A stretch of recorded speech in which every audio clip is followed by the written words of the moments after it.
In this video, we're going to talk about the 4 tests that you would need to look in your requisition when preparing for a blood test.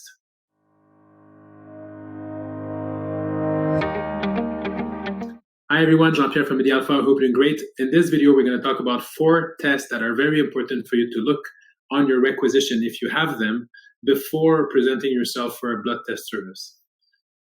So the reason I'm going to start with the why, because it's quite important for us to let you know why we tell you that information, because it's very, very important. So one of the things you need to know is that when you do blood tests, let's say, example, in pharmacies right now or at a home service, you do blood tests. But we'll talk about pharmacy for a minute, because when you do home blood tests, we actually send you a memo and we want to get your requisition. In the pharmacy setting, we also do the same, but it's something that a lot of people don't have the habit yet, because a lot of people take the booking online on Click Santé and they don't think about bringing their requisition. Because obviously when you go to the hospital, there's no place that you could send a requisition. But in a pharmacy setting, I would really encourage you to do so and contact the pharmacy or send an email, because there's always a memo about it where you could send a requisition. I'll tell you why. And if you cannot do it, I'm going to tell you why it's important for them, and I'm going to tell you why it's important for you to know the information I'm going to give you now. So why do we ask you to do this? Because there's different tests on your requisition and there's ways to prepare for them. We've made that on another video. We're probably going to put a post about what is the important part about sending the requisition. But there's 4 tests that's very important, because those tests will require for you to go to the pharmacy to pick up some supplies to prepare your samples at home.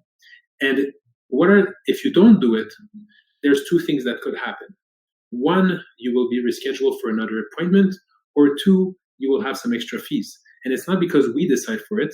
The reality is that when you do public blood tests in a pharmacy, the pharmacy sends the sample to the hospital, and the pharmacy gets charged every time they send a sample.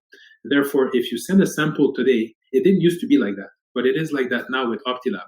So what I mean is that if today you do your blood test and you go on another day to bring, let's say, your urine sample because it was not ready, then they will charge you for the shipment that you did for your blood test, and they'll have to charge you for the shipment of your urine test because the government is going to charge them. So it's not free. If it was free, then okay, bring it the next day, but it's not free. There's a fee for it, and therefore you will have to pay for it. So what I mean is that what I'm trying to do here in this video is to save you the aggravation and also save you the money of having to be charged twice. So there's really 4 tests. So going back to this, what are the 4 tests? There's 1 type of urine test that will require you to prepare in advance, and 3 types of stool tests. Those tests are to be prepared in advance because it's kind of hard to prepare them on time. And I'll tell you what I mean by that. So let's start with the urine test.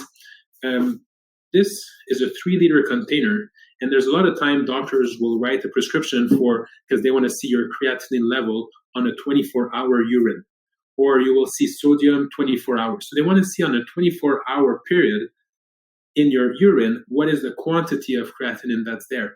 Therefore, what it means is that you need to go and pick up one of those containers, and for the 24-hour period, you only pee in this container.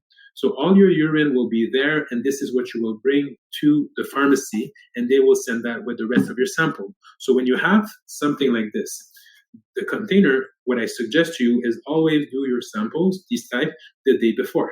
So let's say your blood test is at 8 in the morning. Well, take the time to do it the day before at 8. So this way, if you start at 8 a.m., let's say on Thursday, you'll be finished at 8 a.m. on Friday, and then your blood test appointment is 10 a.m. on Friday. So this way, they will have the container, and it will be stable, and it will be good.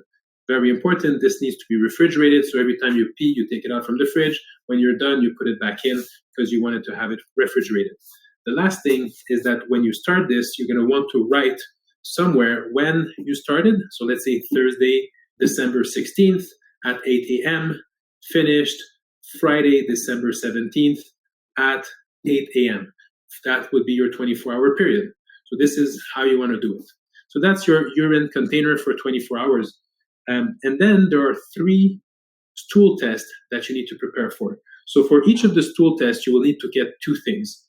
1 is a sterile container, and the second thing are the 3 items that I'm going to show you right now. The sterile container is very useful because when you do a stool test, one thing that's very important is that you don't want to have your stool touch the water of the bathroom, of the toilet, I mean, because if not, your sample will be contaminated.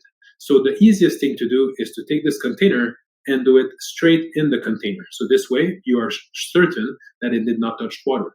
And then what you'll need to do is to transfer some of the stool to one of those 3 containers. So the protocol is pretty much the same for all 3 of them. So the first thing is the fit test. A lot of people have on their requisition, and I'll give you a bunch of synonyms. There's fit test, FIT test. So fit test, this is what it is, right?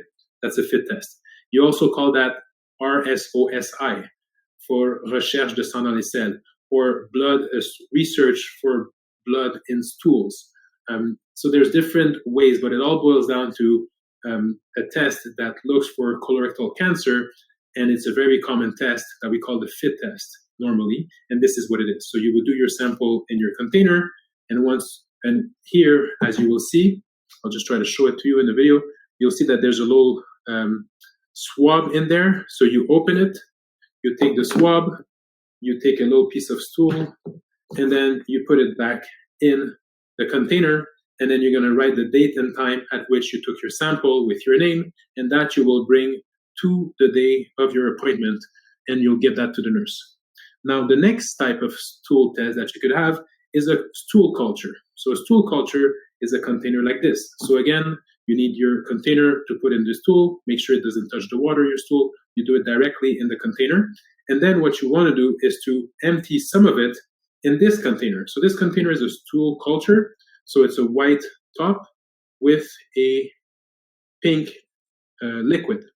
And as you can see here, there is a little line on the container, a black line. So the goal is to transfer stool such that the water will go up to the line. Once the water goes up to the line, you have put enough stool, you can close your bottle, write the date and time at which you did your transfer with your name, and you bring that to the nurse. The next container I'm going to talk about is the eggs and parasite. Again, you will need your sterile container in which you're going to do your stools, and you're going to have the yellow top container with a clear liquid. And it's very easy because on the container, I don't know if you see it, but it's written right there, parasite. So this is for stool for eggs and parasites. So same concept, you're going to transfer some of the stool here in this container.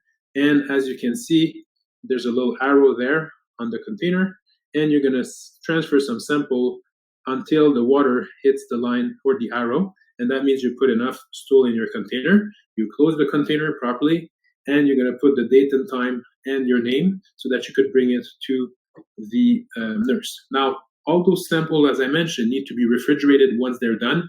They're usually stable at the most 48 hours, so it's very important to keep them refrigerated. And when you bring them to the pharmacy, it's best to have them in a little cooler with an ice pack or a bag with an ice pack so that you could have a refrigerated temperature, and this is what you want to bring. The last thing that the pharmacy would be giving to you, it's probably going to give it to you in a biohazard bag. So the biohazard bag are those little bags in which nurses put their sample. So you make sure that you're going to put those samples that you're going to bring in those bag and that bag in your cooler. So if you have any questions on this, please don't hesitate to ask. That's what we're here for. We're here to help you understand and know information that will help you prepare better and make things a lot simpler for you. If you have any questions, don't hesitate to write comments below. If you like the content and you thought it was useful, or at least there's one thing we would really appreciate for you to put a thumbs up, because that will help us propagate the message. And obviously share that message with your friend, because we want them also to prepare their test properly for when they go to a pharmacy or when we have one of our nurses go to your house. So if you have any questions, let us know, and I wish you a very good day. Ciao.